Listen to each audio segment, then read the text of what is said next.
Hello. In the previous lecture, we discussed about dynamic programming, what are the basic properties of dynamic programming, and how we could approach optimization problem using dynamic programming. And also we have discussed a problem called matrix chain multiplication. What is the domain of the problem and what are the characteristics of the problem. Now, in this lecture, we are going to solve this problem using dynamic programming approach. So these are the four characteristics of dynamic programming, and we can say how could we approach optimization problem using dynamic programming. Quickly look at these 4 points. First of all, we need to characterize the structure of an optimal solution. Then we need to provide a recursive definition of this optimal solution.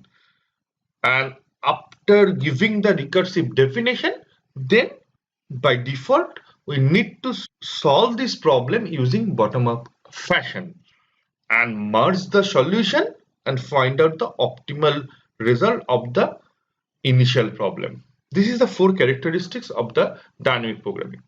Okay, let us check what is the matrix and multiplication problem again. Consider we have n matrices A1, A2 to AN. Now we have to find out a way of multiply these n matrices such that the total number of scalar multiplication will be minimized. Now we already know what is the meaning of scalar multiplication and how we are discussing about number of scalar multiplication need to minimize, because these n matrices can be multiplied several different ways due to the associative property of the matrix multiplication.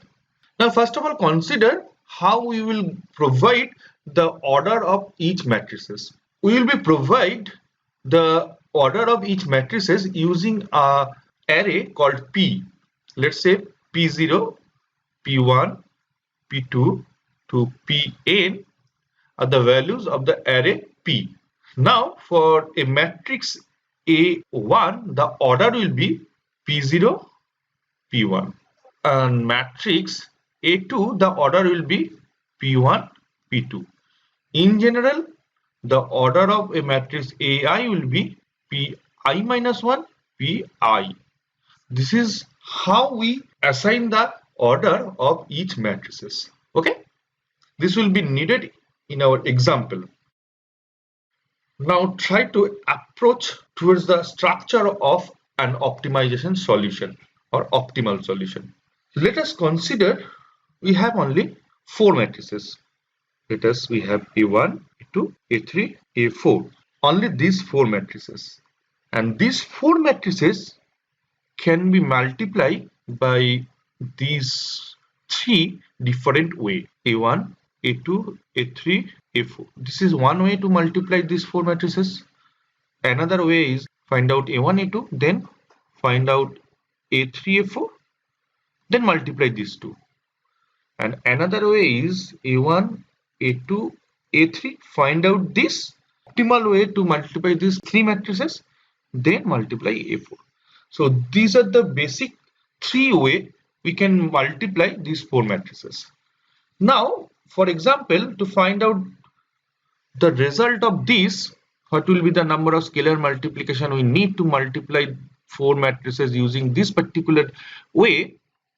To find out this, we need to find out firstly what will be the optimal way to multiply these 3 matrices, because these 3 matrices can be multiplied 2 different ways: A2, A3, then A4. This is one way, and other way will be A2, A3, A4. So these are the 2 different ways by which we could multiply these 3 matrices.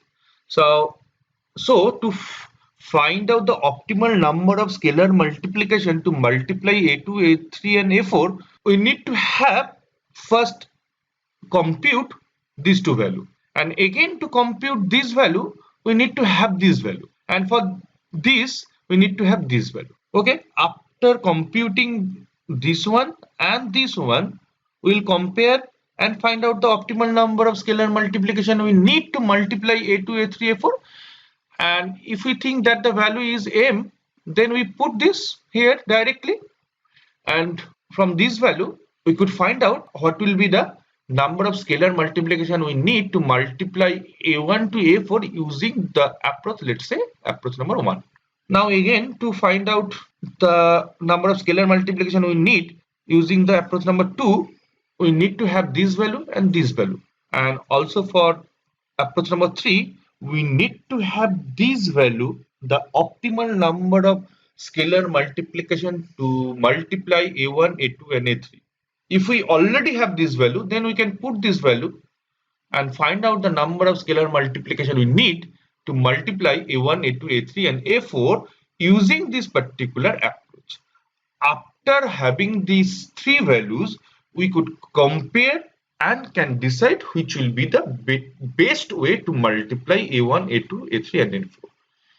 So this is the basic logic or basic structure to find out the optimal parenthesization. Now if we try to relax this concept into a generalization format, now consider we have a1 to an number of matrices. Now in the same way as we have solved this problem in 4 matrices, here this problem can be solved by making the partition at any of the location between a1 to an. Like here we have made the partition here, here and here, and check all the way and find out which one is the best way. Again, for the optimal structure, we could apply here also. We could have the partition here, here, anywhere between a1 to an. So in general form, this k value could run from k greater than equal to 1, k less than equal to n. These are the n minus 1 k different way by which we could multiply these n different matrices. Now while we are multiplying this a1 to ak, let us consider after multiplying the resultant matrix is a1 dot dot k, and here the matrix is a k plus 1 dot dot n. These are the two matrices we need to multiply and find out the number of scalar multiplication we need to multiply a1 to an. Beforehand, we need to have the optimal way to or optimal number of scalar multiplication we need to multiply a1 to ak, and also we need to have the optimal number of scalar multiplication we need to multiply ak plus 1 to an. If we have already these two values, then only we could find out the number of scalar multiplication we need to multiply a1 to an. Otherwise, we could not find out the number of scalar multiplication we need to multiply a1 to n. So this is the structure. Next, we'll check how could we find out the number of scalar multiplication we need to multiply a1 to an if we have already this value and this value already in our hand. Consider the cost to find out the matrix multiplication between a1 to ak.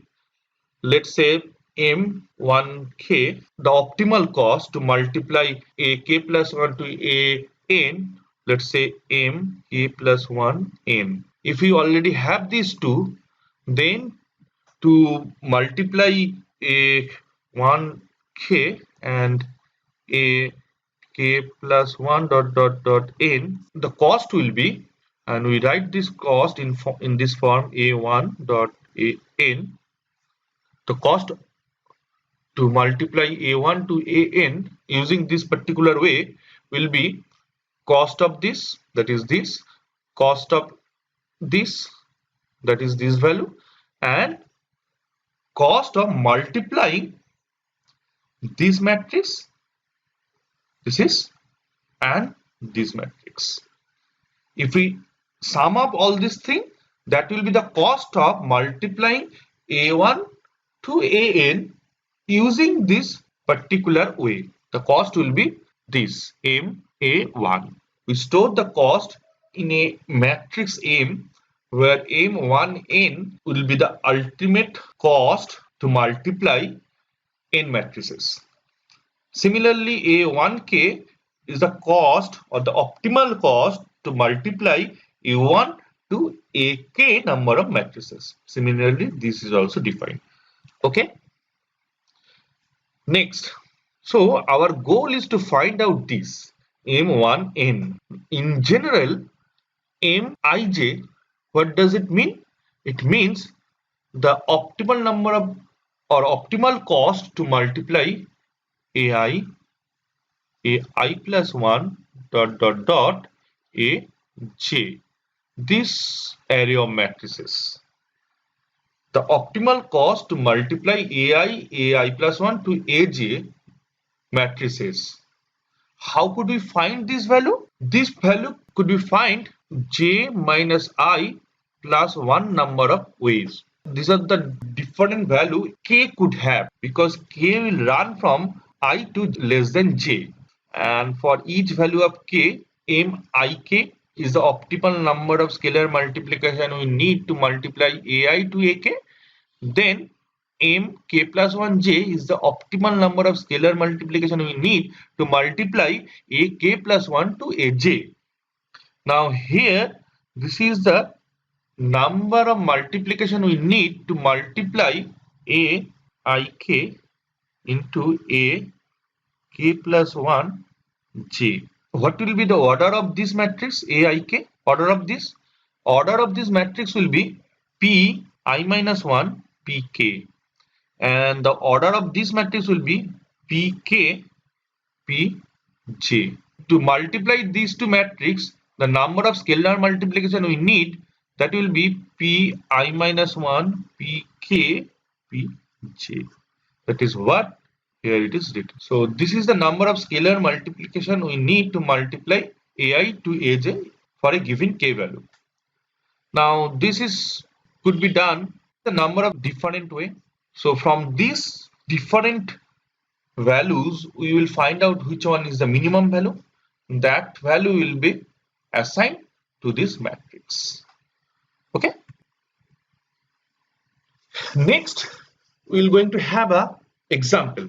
By this example, our concept will be clear. Let us consider we have this p array.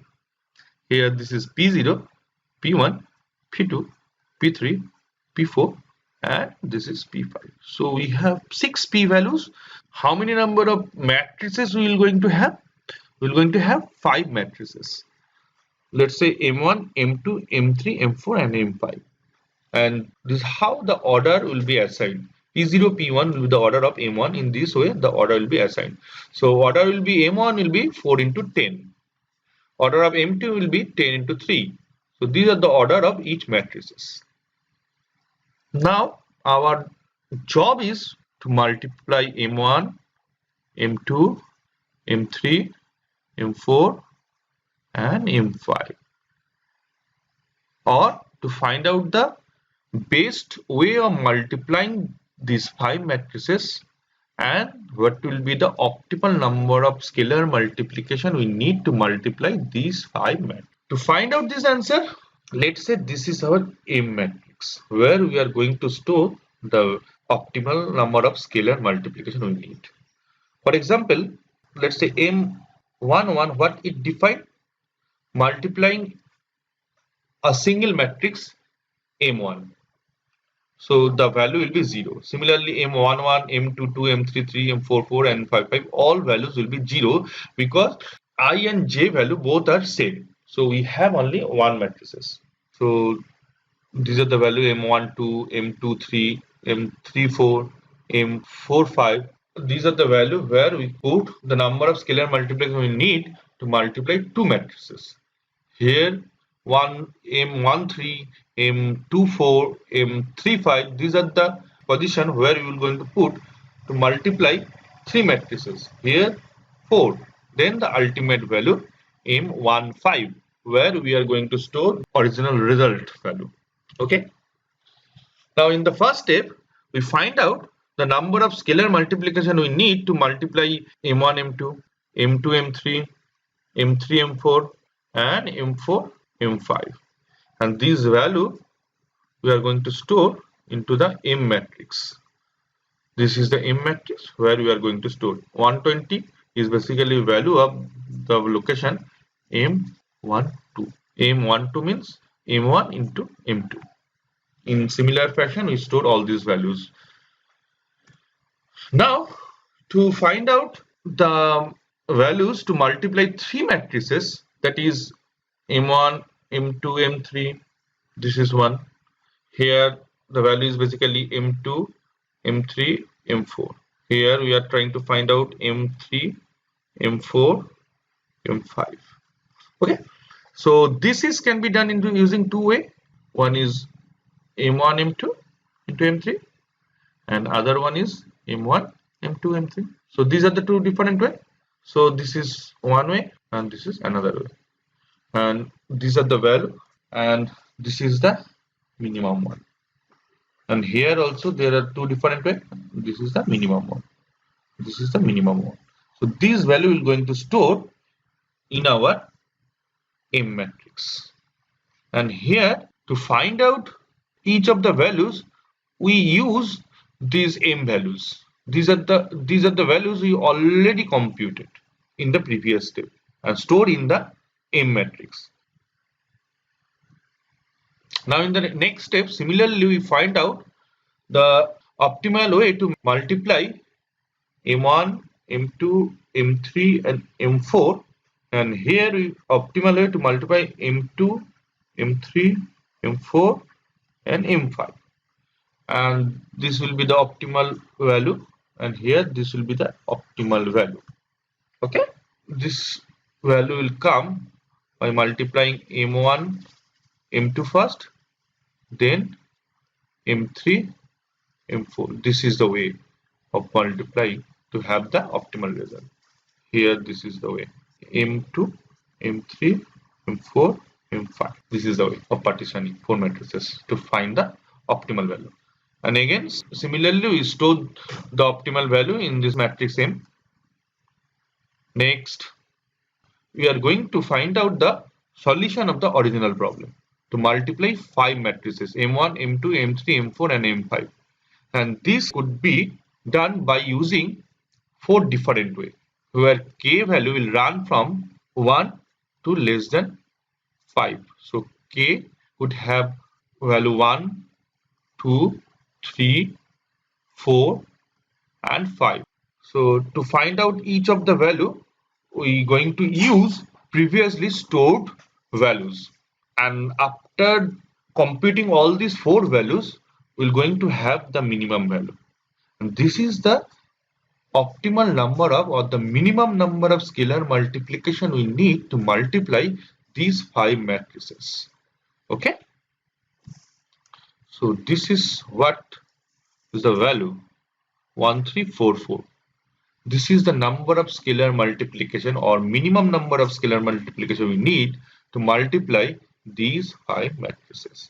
And to find out this, we need to have all these values already computed values. That's why this is a dynamic programming approach where we use the same sub problem or sub problem, and while we are encounter the same sub problem, we are not going to compute the value again. We have just directly use the value. Okay,